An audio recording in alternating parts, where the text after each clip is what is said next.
Hello friends, नमस्कार। Welcome back my channel target teacher job. मैं प्रियंका स्वागत करती हूँ आप सभी का आपके अपने चैनल टारगेट टीचर जॉब में। दोस्तों, आज हम बीएड संयुक्त प्रवेश परीक्षा से संबंधित 2005 के हिंदी प्रश्न पत्र के 50 क्वेश्चन सॉल्व करेंगे। तो चलिए देखते हैं। आप भी देखते रहिए कि आपके कितने क्वेश्चन सही होते हैं 50 में। तो चलिए देखते हैं। पहला क्वेश्चन है, मधुशाला के लेखक हैं ए निराला, बी जायसी, सी सूरदास, डी बच्चन। तो दोस्तों, इसका जो सही आंसर होगा वो होगा आपका डी बच्चन। नेक्स्ट क्वेश्चन हम देखते हैं, जहाँ एक ही शब्द के अनेक अर्थ व्यंजित हो वहाँ कौन सा अलंकार होता है। तो दोस्तों, ऑप्शन देखते हैं। ए श्लेष, बी यमक, सी उत्प्रेक्षा और डी है आपका रूपक। तो दोस्तों, यहाँ पर जो सही आंसर होगा दूसरे का आपका ए श्लेष अलंकार होता है, जहाँ पर एक ही शब्द के अनेक अर्थ व्यंजित होते हैं वो होता है श्लेष अलंकार। अब हम देखते हैं नंबर तीसरा क्वेश्चन है, रुदन का हंसना ही तो गान पंक्ति में कौन सा अलंकार है।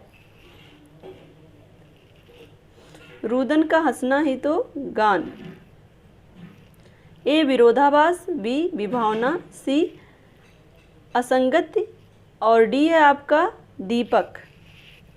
तो दोस्तों, तीसरा का जो सही आंसर होगा वो हो जाएगा आपका रुदन का हंसना ही तो गान पंक्ति में अलंकार है आपका बी विभावना।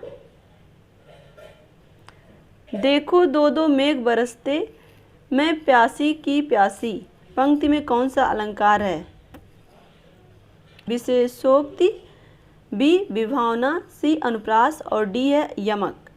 तो चौथे का जो सही आंसर होगा वो होगा आपका ए विशेषोक्ति।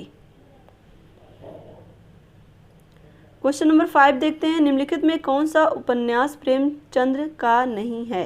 ए गवन, बी कर्मभूमि, सी रंगभूमि, डी आग का दरिया। दोस्तों, पांचवा का जो सही आंसर हो जाएगा वो हो जाएगा डी आग का दरिया नहीं है। बाकी कर्मभूमि, रंगभूमि और गवन ये सब प्रेमचंद जी के उपन्यास हैं। अब हम देखते हैं, इसमें निर्देश दिया है कि 6 से 15 तक नीचे दिए गए मुहावरे और लोकोक्तियों के सही अर्थ बताने के लिए उचित विकल्प का चयन कीजिए। 6 है आपका कागज के घोड़े दौड़ाना, ए लंबी लिखा पढ़ी करना, बेकार बातें करना, लिखित प्रमाण देना, इनमें से कोई नहीं। तो दोस्तों, 6 का जो सही आंसर होगा वो होगा आपका लंबी लिखा पढ़ी करना, कागज के घोड़े दौड़ाना। अब हम देखते हैं नंबर 7, बालू की भीत, ए निस्सार वस्तु, बी रेगिस्तानी इलाका, सी शीघ्र नष्ट हो जाने वाली वस्तु, डी है इनमें से कोई नहीं। दोस्तों, 7वें का जो सही आंसर होगा बालू की भीत का मतलब होता है शीघ्र नष्ट हो जाने वाली वस्तु। सी ऑप्शन आपका सही है। अब हम देखते हैं क्वेश्चन नंबर 8, हुक्का भरना। तो इसमें आपका ऑप्शन है सेवा करना, आज्ञा मानना, हुक्के में पानी भरना, इनमें से कोई नहीं। सही आंसर होगा वो होगा हुक्का भरना का सही अर्थ है नंबर 8 है आपका ए ऑप्शन, इसका सही हो जाएगा सेवा करना। क्वेश्चन नंबर 9 है, कलम तोड़ना, ए लिखे हुए को काटना, बी मौत की सजा देना, सी अनूठी उक्ति खिलना और डी है आपका संबंध तोड़ना। तो दोस्तों, 9वें का जो सही आंसर होगा वो होगा कलम तोड़ना, मतलब होता है नंबर सी। 9 का सी होगा आपका, ये हो जाएगा अनूठी उक्ति खिलना। क्वेश्चन नंबर 10 देखते हैं, हाथ का मैल, ए अत्यंत तुच्छ वस्तु, बी मेहनत की कमाई, सी सहज प्राप्त वस्तु, डी परमात्मा की देन। क्वेश्चन नंबर डी का जो सही आंसर होगा वो होगा ए अत्यंत तुच्छ वस्तु यानी कि हाथ की मैल। क्वेश्चन नंबर 11 है, सिर पर उठाना, ए शोरगुल करना, बोझ उठाना, लड़ना, झगड़ना, इनमें से कोई नहीं। क्वेश्चन नंबर 11 का जो सही ऑप्शन होगा सिर पर उठाना, 11 का ए ऑप्शन आपका सही होगा शोरगुल करना। अब हम देखते हैं क्वेश्चन नंबर 12, आग लगे पर पानी कहाँ। ए है आपका कलह में कभी सुख नहीं होता, मुसीबत आने पर सहज नहीं टलती, मुसीबत आने पर सहज नहीं टलती। और सी है आपका वक्त पर अभीष्ट वस्तु नहीं मिलती है। और डी है इनमें से कोई नहीं। क्वेश्चन नंबर 12 हम देखते हैं। तो आग लगे पर पानी कहाँ का, जो सही ऑप्शन होगा इसमें सी होगा, वक्त पर अभीष्ट वस्तु नहीं मिलती है। क्वेश्चन नंबर 13 है। 13 का है आग आकाश से बातें करना। ए है आपका वह बहुत ऊंचा होना, बी बहुत तेज दौड़ना, सी अभिमान करना और डी है कल्पना करना। क्वेश्चन नंबर 13 का जो सही आंसर होगा, आकाश से बातें करना मतलब होता है अभिमान करना, सी ऑप्शन इसका सही हो जाएगा। अब क्वेश्चन नंबर 14 हम देखते हैं। रुई की तरह धुनना। ए उखाड़ पछाड़ करना, बी खूब मारना पीटना, सी सर्वनाश कर डालना, डी है रुक रुक कर पीटना।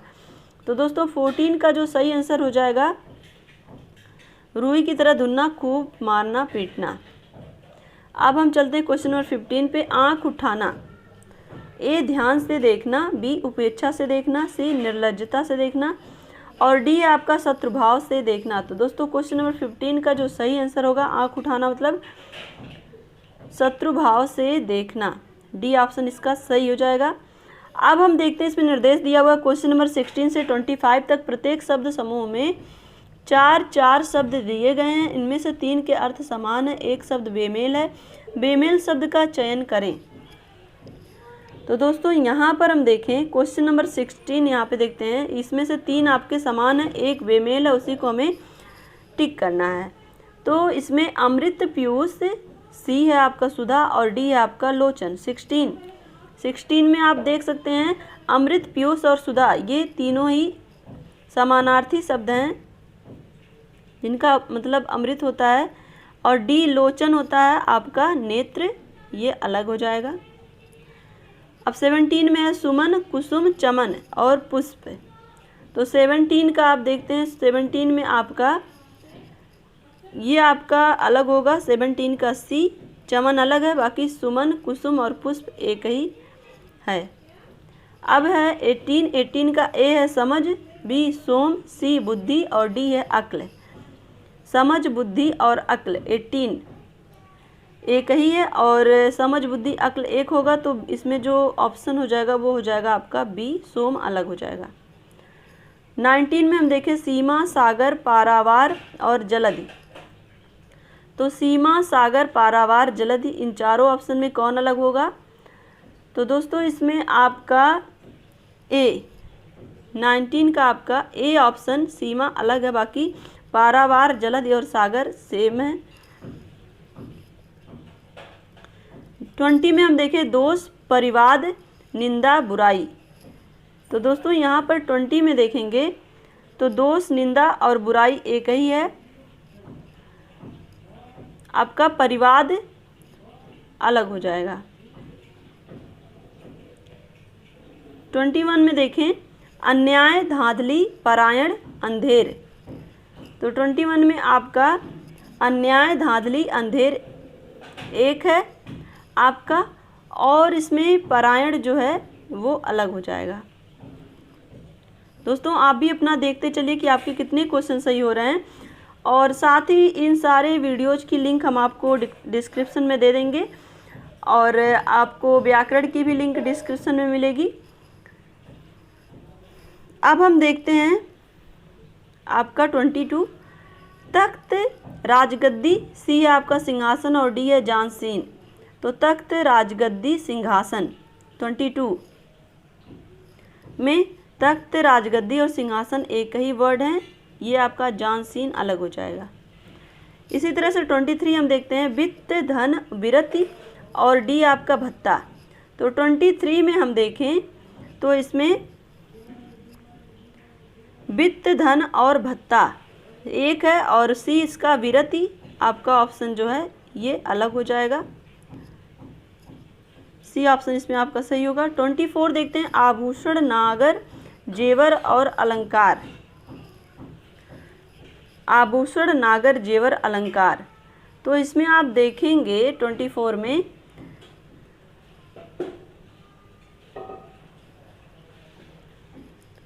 आभूषण, नागर, जेवर अलग यहाँ पे एक है, और डी इसका 24 का आपका डी अलग हो जाएगा।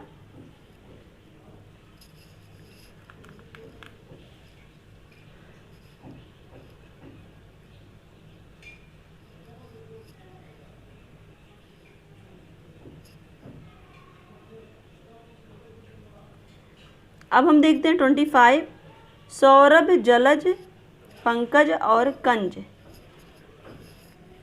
सौरभ, जलज, पंकज और कंज में 25 हम देख रहे हैं।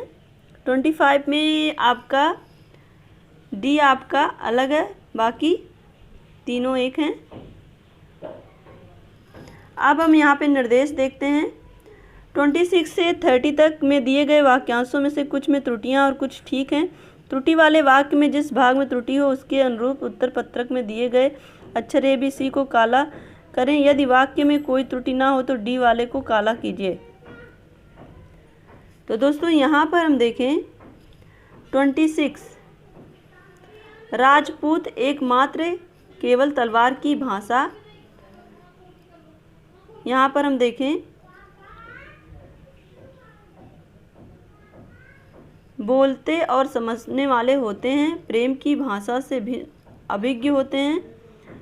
और यहाँ पर हम देखें प्रेम की भाषा से वह अभिज्ञ होते हैं, कोई त्रुटि नहीं है।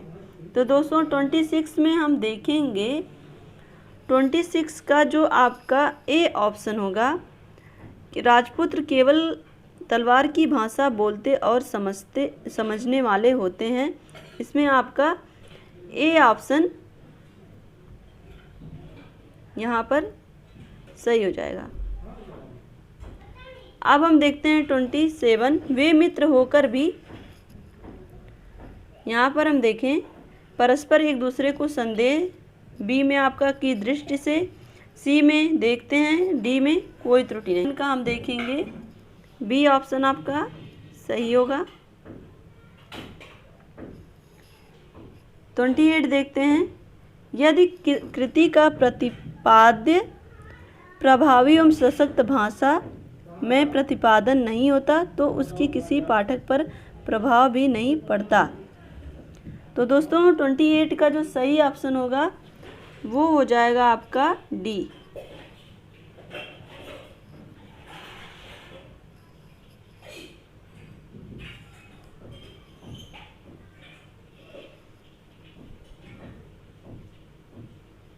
तो 29 देखते हैं, दुनिया में मनुष्य की आवश्यकताओं के लिए तो बहुत कुछ है, परंतु उसके लोभ के लिए कदापि नहीं, कोई त्रुटि नहीं। तो दोस्तों यहाँ पर हम देखेंगे 29 में आपका दुनिया में मनुष्य की आवश्यकताओं के लिए तो यहाँ पर जो आपका ऑप्शन सही होगा वो होगा आपका सी। यहाँ पे देखें 30, यह भी तो संभव हो सकता है कि आपकी अवज्ञा करते हुए रजनीश घर ना जाकर अस्पताल चला गया हो, कोई त्रुटि नहीं है। तो दोस्तों 30 का जो सही आंसर होगा वो होगा आपका ए। यहाँ पर हम देखें इसका जो सही ऑप्शन होगा ए।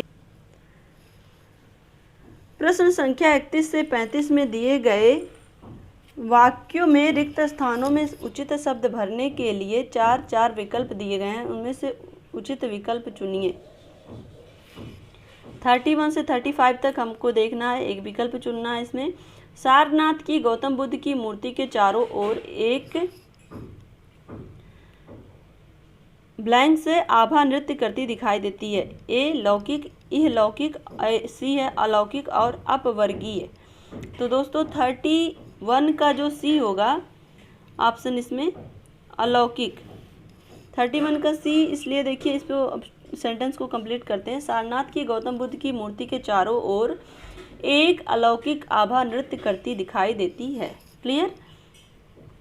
अब हम चलते हैं 32 की तरफ। स्वभाव से देवतुल्य मनुष्य अपने जमाने के छल प्रपंच के ब्लैंक्स होकर अपना देवत्व खो बैठता है। ए अनुभूत, बी पराभूत, सी वसीभूत और डी है आविर्भूत। तो दोस्तों 32 का जो सही आंसर होगा वो होगा वसीभूत। यहाँ पर हम देखें, स्वभाव से देवतुल्य मनुष्य अपने जमाने के छल प्रपंच के वशीभूत होकर अपना देवत्व खो बैठता है। अब हम देखते हैं क्वेश्चन नंबर 33। महात्मा गांधी की धर्मनिरपेक्षता के प्रति ब्लैंक्स संदेह से परे थी। तटस्थता, बी उदासीनता, सी है निष्पक्षता, डी है प्रतिबद्धता। तो दोस्तों 33 का जो सही आंसर होगा वो होगा आपका डी। महात्मा गांधी के धर्मनिरपेक्षता के प्रति प्रतिबद्धता संदेह से परे थी। अब हम देखते हैं 34। पशु का जीवन सहज प्रवृत्ति से खालिस्तान होता है। ए परिचालित, बी प्रचारित, सी परिपूर्ण, डी आपका प्रसारित।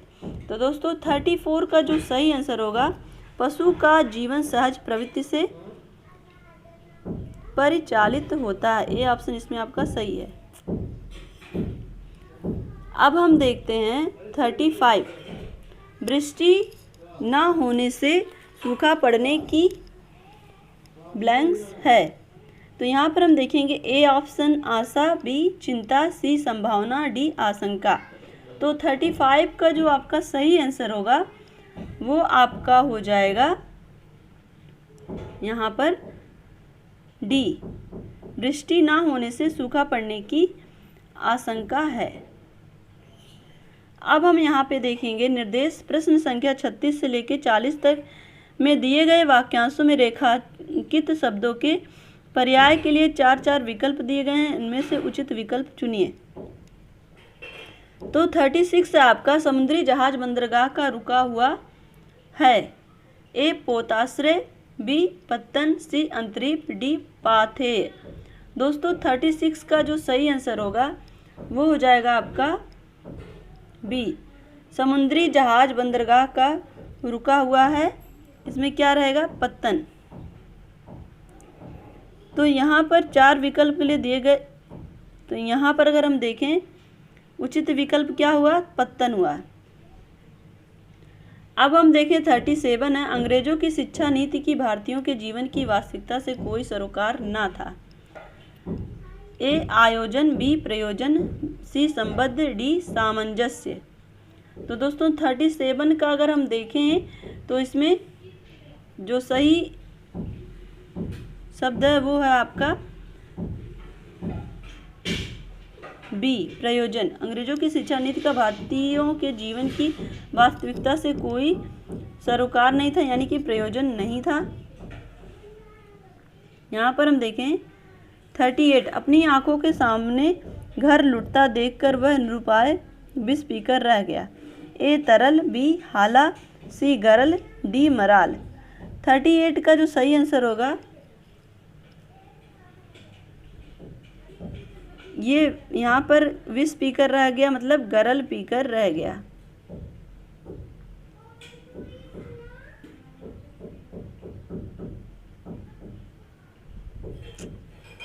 यहाँ पे हम देखें 39। समालोचक अपने विषय का पंडित होना चाहिए। ए समीक्षक, बी साहित्यिक, सी पर्यवेक्षक, डी परीक्षक। 39 का जो आपका सही आंसर होगा वो हो जाएगा आपका ए। समालोचक अपने विषय का समीक्षक होना चाहिए, यानी कि पंडित होना चाहिए। अब क्वेश्चन नंबर 40 है। गंगा के पावन जल का स्पर्श करके ही मैं सुख और शांति का अनुभव करने लगा। ए सूत, बी निरभ्र, सी स्वच्छ, डी है आपका पूत। तो दोस्तों यहाँ पर 40 का जो सही आंसर हो जाएगा गंगा के पावन जल का स्पर्श करके ही मैं सुख और शांति का, यहाँ पर 40 का जो सही आंसर हो जाएगा वो हो जाएगा आपका डी अनुभव करने लगा, यानी कि डी ऑप्शन आपका सही हो जाएगा। अब हम देखते हैं निर्देश। इसमें 41 से 45 तक दिए गए गद्यांश के आधार पर नीचे दिए गए प्रश्नों के उत्तर को चुनें। भारत जैसे देश के लिए सहकारिता की पद्धति को अपनाना विशेष रूप से आवश्यक है। इसका कारण यह है कि भारत में छोटे किसानों तथा व्यापारियों की संख्या भी अधिक है। ये लोग निर्धनता व्यवस्था से के चक्र में बुरी तरह से फंसे हुए हैं। सहकारिता ही इनकी शक्तियों को एक सूत्र में पिरोकर उनका उद्धार कर सकती है। कृषि के क्षेत्र में तो सहकारिता की पद्धति विशेष रूप से उपयोगी है। इसकी सहायता से खेतों को बड़ा किया जा सकता है तथा इस विक्रय का समुचित प्रबंध हो सकता है। गृह उद्योगों के विकास के लिए भी सहकारिता की पद्धति बहुत लाभप्रद है। बैंक, व्यापार तथा यातायात के क्षेत्र में भी सहकारिता के आधार पर संगठन किया जा सकता है।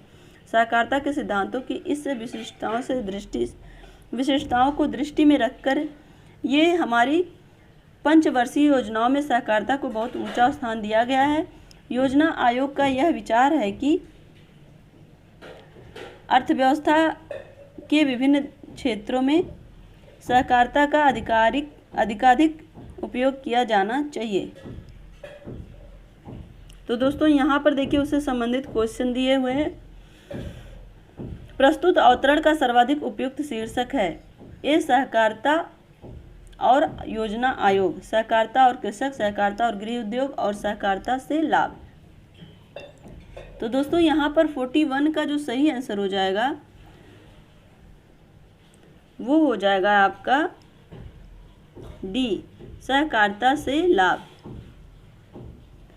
42 देखते हैं। सहकारिता का अर्थ है दूसरों के लिए कार्य करना, मिलजुल कर कार्य करना, अपनी प्रगति के लिए कार्य करना और सहानुभूति पूर्वक कार्य करना। तो दोस्तों 42 का सही आंसर जो होगा वो होगा आपका सहकारिता का अर्थ है मिलजुल कर कार्य करना।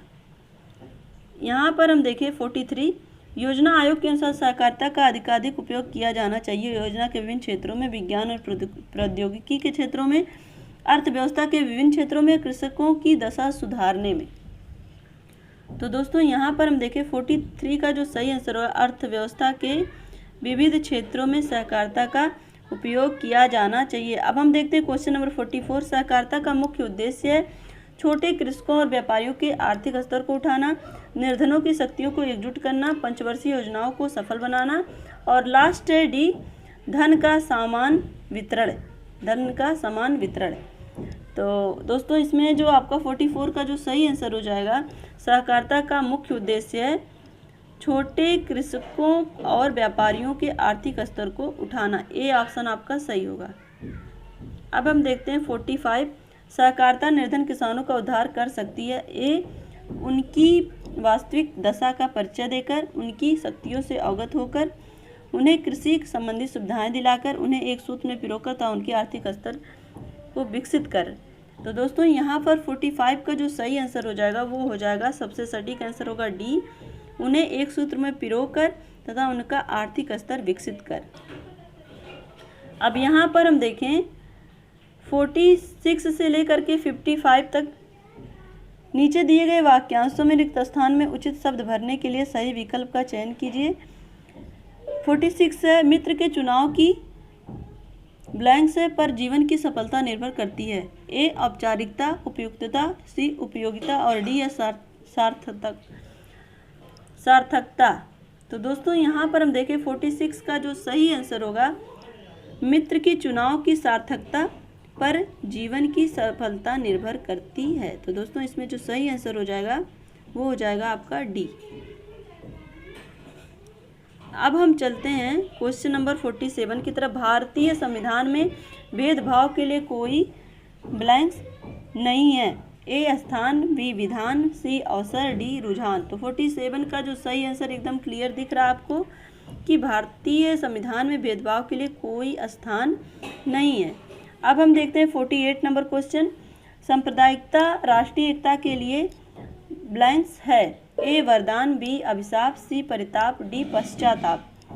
तो दोस्तों 48 का जो सही आंसर होगा वो होगा बी, अभिशाप। सांप्रदायिकता राष्ट्रीय एकता के लिए अभिशाप है। अब हम देखते हैं 49। अपने कथन की सत्यता ब्लैंक्स कीजिए, प्रकट कीजिए, सिद्ध कीजिए, प्रमाणित कीजिए और व्यक्त कीजिए। तो दोस्तों इसमें क्या सही होगा 49 में? 49 का जो सही आंसर होगा वो होगा सी, अपने कथन की सत्यता प्रमाणित कीजिए। अब हम देखते हैं क्वेश्चन नंबर 50। भारत के संस्कृति